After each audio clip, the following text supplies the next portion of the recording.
Cress Williams.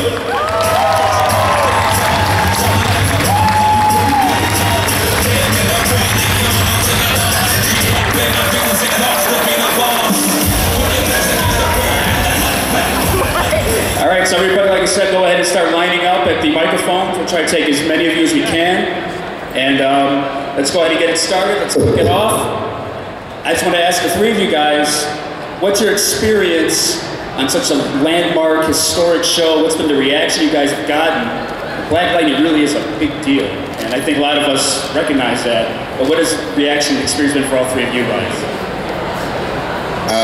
First of all, it's been an honor and a privilege to be a part of something that is Black Lightning, something so impactful and meaningful to the community in America right now and the world over.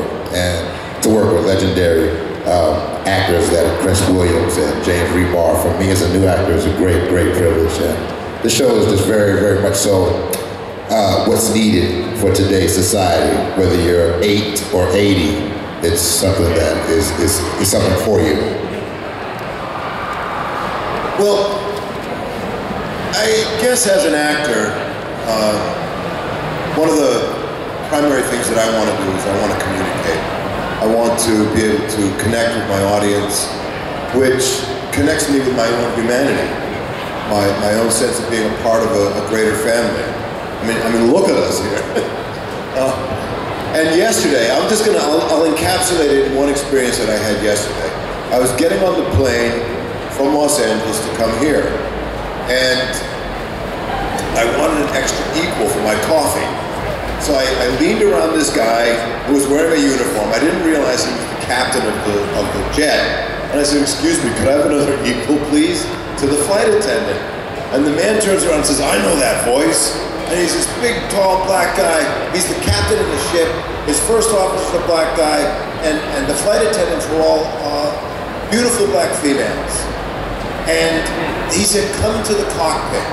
I want you to know that this is where I work. I'm so proud to have you." He says, "Sit in the captain's chair." And he's like, a guy around my age, mid-50s, early 60s. He's probably been flying for the past 35 years. And he was honored to have me in the cockpit of his aircraft. And I was about to put my life in his hands. So, I don't know if that tells the story, but he said, "It's a good thing that this show is on." I said, "Yeah, man, it's long overdue." And he said, "Definitely, we're enjoying it. We're having a lot of fun watching it. It's a real honor having you in my cockpit." And I said, "It's a real honor being here." So, I think that sums it up. Wow, that's awesome. Yeah, I mean, I think when we read the script, all of us, when we read it and we started working on it, we knew it was going to be something special. We felt like, for me, it's a show that I looked at and said, well, even if I wasn't a part of it, I would watch it. And so, it's great to be places like this and the responses that we've been getting, that it's not just a fun show or that everybody just digs it or, lots of great action, but it seems like it's legitimately touching people. And I've encountered a lot of people who are emotional about experiencing the show. And so, like James, as an actor, you want your work to not just be entertaining, but to mean something, to matter, and if anything, be your legacy long after you're gone. And I'm extremely proud because I think that's what the show does. So, yeah, thank you guys. And I also am very fortunate to have made a couple new really good friends. I like these guys. Totally. There's nobody in the cast that we don't like. Yeah, definitely. All right, I forgot to mention, my name is Mark Jolly from your moderators, so let's go ahead and start talking to the people out in the stands. And we'll start from left to right. Our guy right here on the left, you want to go ahead? Appreciate it. Guys, I just want to say your show is by far amazing. You put love and soul into it, I gotta say. Big fan. James Remar, by the way, I've been a fan since Dexter. Love your calm voice and mentor-ness right there. Just give it that calm feeling right there. Just be a mentor and all that. Try to do that for this guy too. So I got 2 questions for y'all. During this whole time of the season, what's been your favorite moment, even maybe on or off the screen? What's been your favorite moment during this whole season? Well, for me, it's so many. Wow. I think My favorite moment was getting to work with these two gentlemen. I'm not saying it because they're here. I know they are here, but I had moments in throughout the season where first I got to work with James Remar on a scene to me that, when I look back at it now, is one of my favorite scenes of the whole series overall. And then working with Cress closely, things that are coming up in the series that haven't happened yet, so please continue to watch. You'll see. And those were some of my favorite moments. One, because I learned a lot, and they're very much so important parts of the series. They kind of tell the story. They bring a lot of closure to the story, especially me and Cress. So look for that. I have a number of them, but I'll pick two real quick. And one is my scene with this guy in the tailor shop, when everybody thinks I'm a kindly tailor, and they don't realize that I have this dark past with the ASA, being a spy and all that stuff. And he comes in, and I'm like, you got to get out of here, et cetera, et cetera, et cetera. And it looks like I'm still just kind of a nice guy up until then. And I got this bolt of cloth, and he comes around the corner, and I flip that cloth over, got a gun, and it gets real serious. And just goes boom with the music. Get out of here. He's all, I'll be here. And I loved it. I mean, the bottom dropped out of my chest there. And the last episode that aired, Gambi gets to have a reconciliation with Jefferson. So good. In Jefferson's childhood home. The whole family was there. It's my first scene with the whole family. And I got very moved by it. We've been building up to this. Gambi gets the crap beat out of him. Jefferson rejects him. They're struggling, and drama is about struggle. And there's a reconciliation where we meet as men with definite affection, definite respect, and renewed trust. And then we all hold hands and say this prayer on the table. And it made me feel like I was a part of Black Lightning's family, and that we were just a family that cared about each other, having dinner, under the grace of God. It was a beautiful moment, and I really loved it. Yeah. So I have quite a few, but I'll separate it out to like Black Lightning and Jefferson Pierce, and one of my favorite Black Lightning moments, I can't fully talk about because it's between me and you. It's coming on this week, actually, and it's got some action in it. I can say that, yeah. But it's it's my favorite because I think pretty much we did it. It was just us. Yeah. And it felt solid, and it's got so much emotion charged into it. So that's my favorite kind of Black Lightning moment. And then, I have so many moments as Jefferson that I love, because I love the fact that Jefferson gets to be dad and to be husband in a way, and to be son. And I agree with you with James, the scene last week, the family moment, because I love this guy. He's like such a good man, and like has become like, oh my God, he's gonna be my lifelong friend. And so when we have to do scenes when our characters aren't doing well, I'm so not happy. I'm like, oh no, I want to get back to when we're doing good again. Like, we're all good. So that was just great. The way the scene unfolded, it was scripted a certain way, and then it was actually James's idea to add the prayer at the end, and then to see it and realize that it was that they kept it all in, and it was you could see us as a family. It warmed my heart. It was awesome. I love that scene, by the way. Last week was good. So good. Such a moving episode. Let's go to our guy right here in the jacket. It's that one bus section. It's just one thing. I come with motto just say thank you to the right time. I just want to say thank you to all of you. And I got one question. Can I give you a handshake to all of you? If you feel comfortable? We have a one handshake policy. Run up here real quick, man. Don't keep anybody waiting. Let's go, let's go, let's go. Not on the stage. Now they'll be at their booth all weekend, so you guys can go meet them and get more handshakes and hugs or whatever else they're willing to give you guys. No kisses. So go to our guy in jacket here. Hi, I'm Tony, and this is specifically for Cress. Regarding last episode when Jefferson Pierce got arrested, I was wondering how you and the creative team prepared for the scenes of Jefferson getting arrested, along with the ordeal of being processed. How do we prepare? I mean, you know, you have censors and things that can and can't be shown, and things that I don't want to be shown, except to my wife. So I was actually really pleased how it came out, and we just kind of took it one moment at a time. I mean, I was really pleased with the end result, because when we watched it on Tuesday, I'm sitting there right next to my wife, and she knows it's all good, and she knows it's make-believe, but she was having a hard time watching the episode from all the processing and the abuse and everything. She just had to keep telling herself, it's not real, it's not real, it's not real. She said she felt really uncomfortable and emotional. So she's always the gauge when I say, okay, we're getting it right. But I just,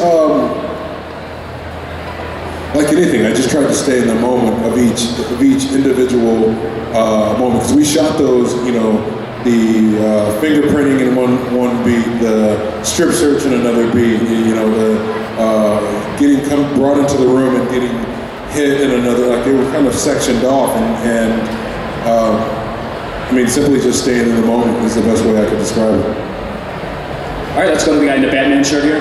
Hey, given the theme of the show, was it a coincidence it premiered the day after Martin Luther King Day? I don't think it was a coincidence, more so than strategic marketing. And I think it was a beautiful omen for what the show represents.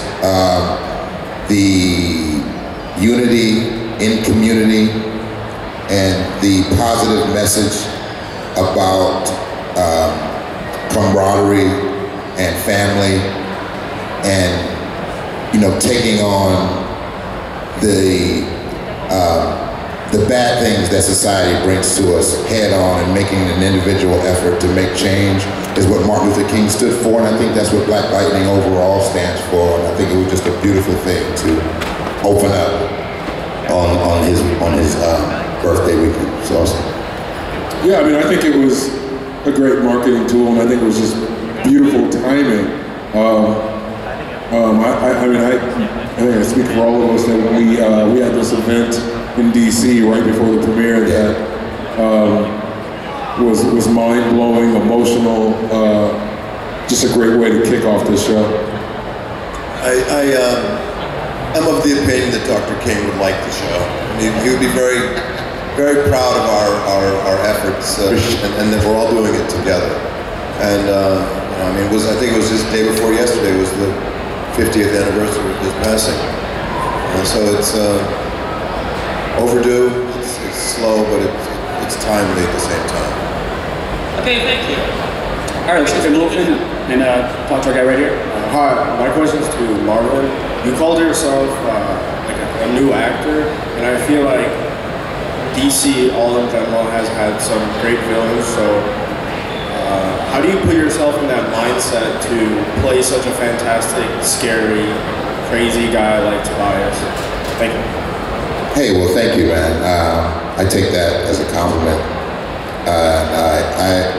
I just try to tell the truth. I think that all of us have sides of us that we suppress and we put in the back burner of our minds or our hearts, our spirits. And I was given a chance and opportunity to kind of play with those things in this character and bring them to the forefront, and just for the character. And yeah, I think I had a great benchmark with the characters from DC that preceded me, and I just wanted to bring a lot to Tobias well, to, you know, so that you guys have something to hold on to for years and years and years and years to come from my portrayal of the character.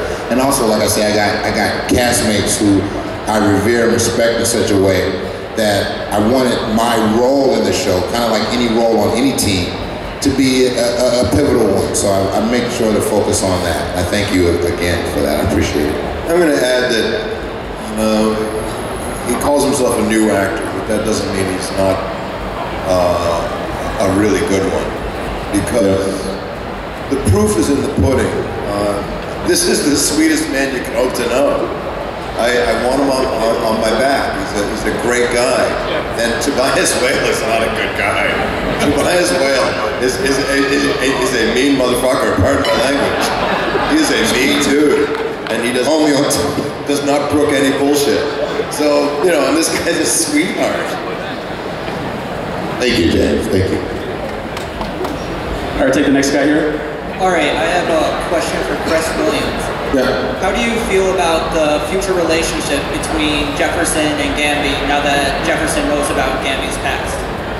I think the future's bright. I mean, because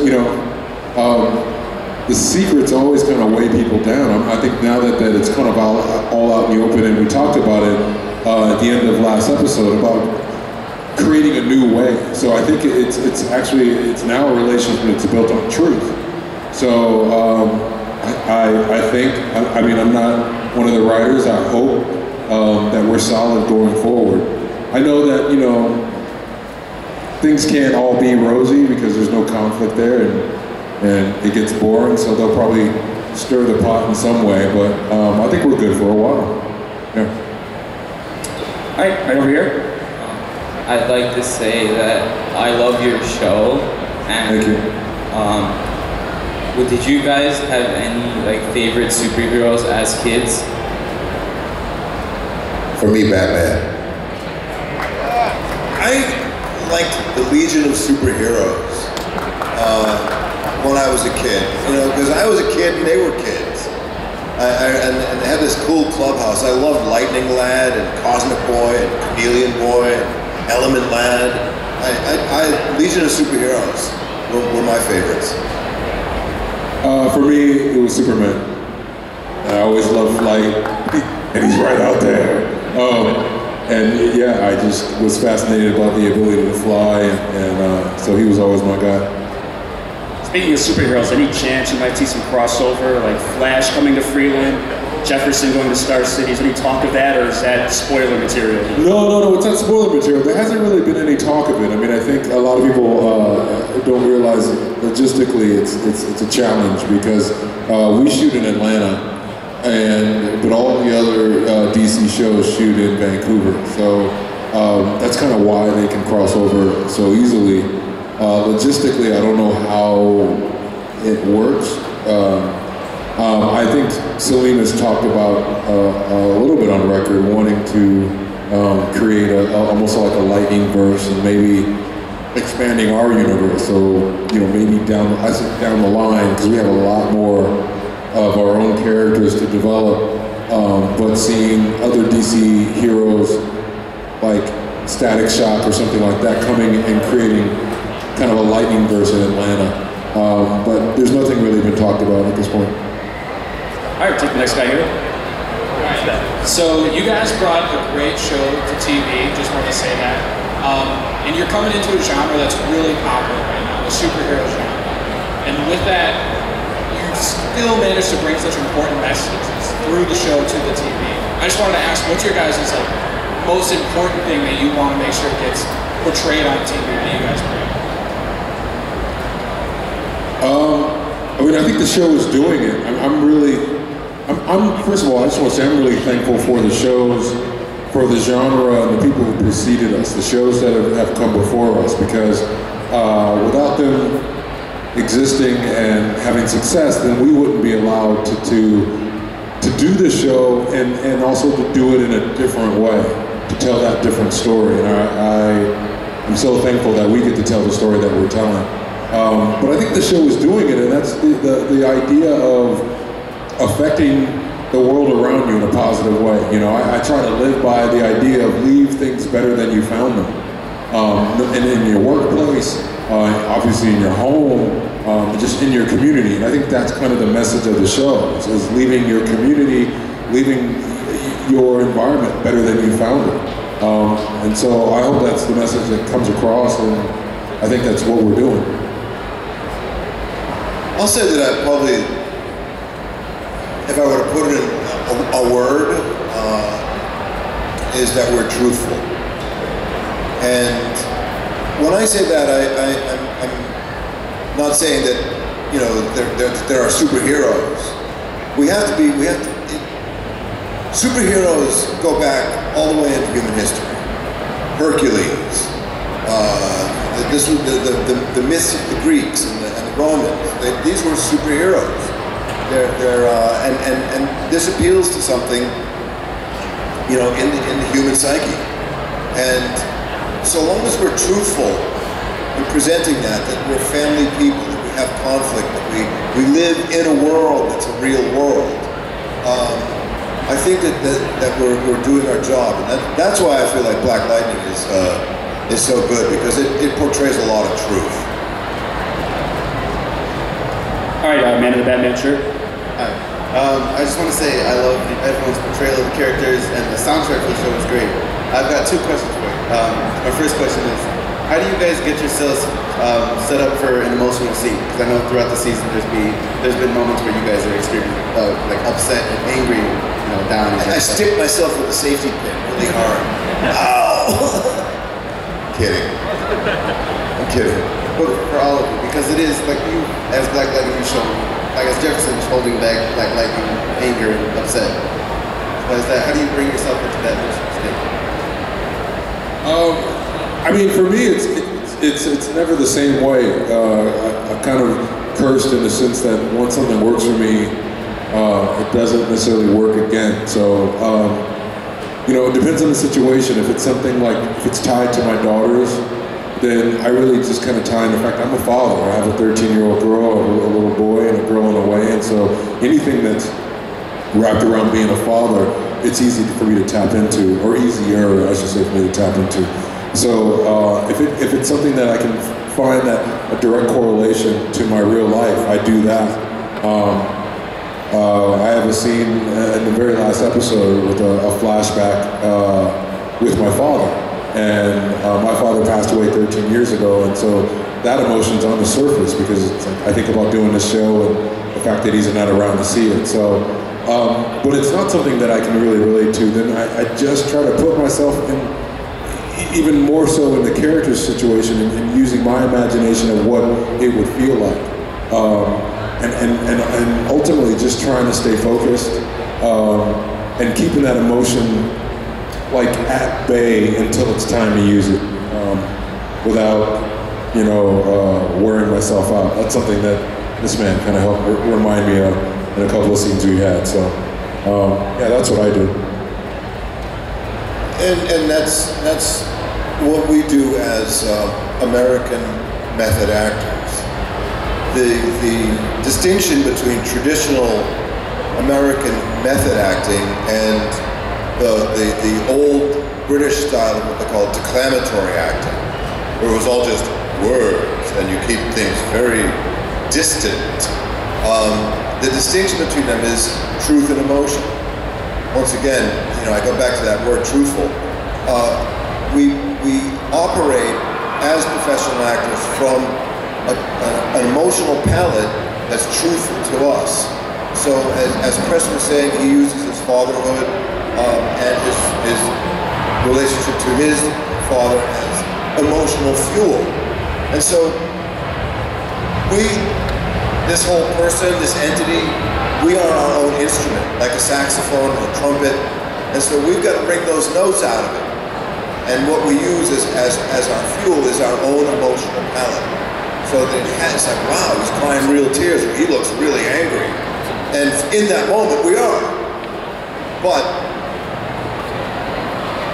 being professional and being aware that we're in imaginary circumstances, when they say cut, we're all like, just like that. You know, it's a lot of fun. You know, it keeps you alive mentally and emotionally.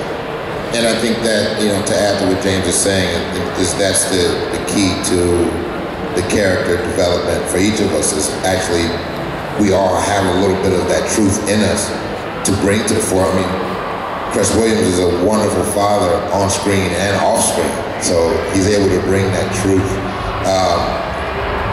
Peter Gambi, James Remar, is a wonderful friend and confidant on screen and off screen, so he's able to bring that truth to it. It gets a little harder for me because I'm having to dig from places unknown. Well, he's a passionate guy. But I'm very passionate. Marvin is a passionate guy. And Tobias is passionate. And I'm very serious when it comes to things in life that I care about. So if you've been following the show, that you know how I feel about my sister and the women in my life, as well as the things that have happened in my past and the backstory. So, I mean, we all have things in our lives that affect us and that we hold on to. And the thing that happens in Black Lightning is we're able to bring, like James said, those truths to the forefront and utilize them, for the greater good. So it's a beautiful thing. My second question is for Cress. The suit itself is visually stunning. Is it difficult for you to do the action scenes in that? Yes. The short and long and easy and hard answer is all yes. It's getting better. It's been kind of reworked here and there. I mean, it's not in a noticeable way where you would see it and notice it on screen, but just the materials that they're using give a little bit more. But yeah, and I'm hoping that we make it even, Gambi makes it even stealthier. Always tinkering. As time progresses. But also I gotta admit it looks cool, so it's just a journey. All right, take the next question over here. Hey guys, love the show. Congrats on season 2. Thank you. Thank you. Jefferson uses a lot of quotes, and the high school has a mantra. Is there a quote or mantra that you guys like to live by or use a lot?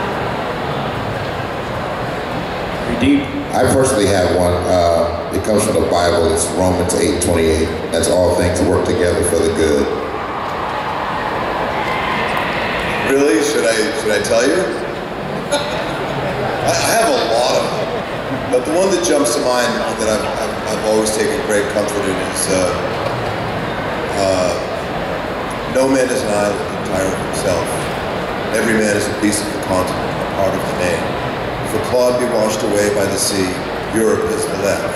Thus, every man's death diminishes me, and therefore never send to ask for whom the bell tolls, it tolls for me. I did not applaud for that. Follow that up, Chris. I mean, I think we all have multiple ones that go through our heads at different times. I mean, one that kind of I always go by, it's not like we're written down or anything, but it's just a reminder for me to always go slow. I just always, my wife always says it, and I say it, just go slow. Because the world moves really, really fast, and it's easy to get caught up and feel like we have to go fast. I'm a person who believes that God doesn't go fast, and that if I move at His speed, then I'm doing all right. And so I just always try to remember, go slow. I have to add something to this whole thing, and that is I want to acknowledge and thank the signers, people that are signing our words. I learned a little bit of the American Sign Language of the deaf many years ago, finger spelling, etc. And I've never been more eloquent than when I see this. It always looks beautiful. And I think, wow, my words are gorgeous. So I want to acknowledge and thank these guys for doing this for us. I'll take the next one over here. This question is for Chris. Tobias is a really scary villain. What's it like going up against him? That's why they split apart. It's funny. No, I think he's an amazing villain. And what's I think what's really cool about it is that in our show, we get to see the shades of gray. So we get to see the things that make Tobias, and a lot of times me and Marvin don't get a chance to work together. We see each other like in passing, or we see each other at dinners and things like that. So it's cool to watch a show for me, because I get to watch and see the things that he's gotten to do, and go, oh wow, that's really awesome. But when we have scenes together, earlier, in the season, we had that small moment together with your sister, and I remember just looking like, I was like, man, he's ready to go. Like, I mean, I feel better because I'm protected. I got all this stuff, but I look at him and he's in a suit. I'm like, man, you're ready to go. He's ready to do it. So it's a fun thing to do, and he's a great partner, as far as in a scene. But this Tuesday, you're gonna really dig it. You'll really dig it. Don't miss Tuesday. All right, we've only got a few minutes left, so we're going to try and get through as many as we can. If you could take the person over here. Hi. Taking away the superhero aspects of the show, the subject matter of the series is so very real, and it makes me very emotional because it's not just stuff I hear on the news, but I live in the greater Detroit area, and it's right next door. It's happening on a daily basis. And for the young people, the young actors on the show, what I'm curious about is the scenes that are so very realistic. I think it was in the first or the second episode where the drug dealer was really aggressive with the young man that you were speaking to, and saying how if he wants to run drugs when he's older, he has to do this, this, and this. He was super in his face. Like, that would terrify me. So what I'm curious about is, how do the showrunners handle young actors in scenes like that? Because, they're not mature enough to, yes, they're actors and they're professionals, but as young, impressionable people, how is it handled with them on set? Yeah, I think, well, first of all, like James said, everybody on our show is so, nice. I mean, I think you're talking about that scene with Lala, and Will Cadley, who plays Lala, is an amazing human being. I mean, he is so, when he's not Lala, he is just a loving, warm guy. And so, and when we're not in the moment of a take, we resort back to who we are. And so the young actors, interact with us as people. I think it helps take the edge off and illuminates the fact that we're telling a story, and then but this is who we are in life. So I think that probably helps out. Also, their time on set as youngsters is protected. They have a very limited amount of time where they're allowed to work. And so their exposure isn't relentless and continuous and exhausting. And like Cress said, Will, who played Lala, is a really wonderful guy. And I wasn't there, but I'm sure that he reassured the guy and said, "Good job, bro," and that they were playing together. All right, we'll take this one here. Tobias clearly has a very powerful on-scene presence. Thank you very much. Do you think we'll be able to see more flashbacks of him with Black Lightning? Yeah, I don't know. That's something that, again, like Chris said, that's the writers. We have a shout out to the writer room for Black Lightning, because they are absolutely incredible. They've given us such a great show to play out. I think that I would hope so. I think there's a lot more to tell in the backstory between Tobias and Jefferson's father, Alvin Pierce. I think there's a lot, Jefferson's father, there's a lot to be told in that story. There's a lot that I want to know about it, to be honest. And I think we've done a great job thus far, giving you some context to why Tobias and Black Lightning have this rivalry. And I think in the episodes coming up, 12 and 13, you're going to get a little more backstory in that sense. But I hope season 2 that we get a lot more of not just Tobias and Alvin, but Jefferson and Alvin too. And, I would like to see, I don't know about you guys, but I would like to see a late adolescent, early 20s Jefferson Pearson, where he was going through still not having his father around and developing these powers and discovering them. I want to see those things. So hopefully season 2, 3, and 4, all the way up to 7 and 10, we'll get those. I'm looking forward to seeing scenes with Tobias being a sweetheart. just to throw a wrench in the whole thing. Love life. Confuse people. where like, you know, he's being awful nice to a little kitty cat or something. You know, something that really humanizes them. I was nice to the mice before I fed them. We'll make this the last question. Go ahead. So, my question's for Chris. So, Jefferson has always been wanting to kill Tobias. Is there any way he would possibly spare Tobias if he saw him? I mean, you know what? That's the $100 question. I mean, and I don't have an answer because I think it will be a struggle.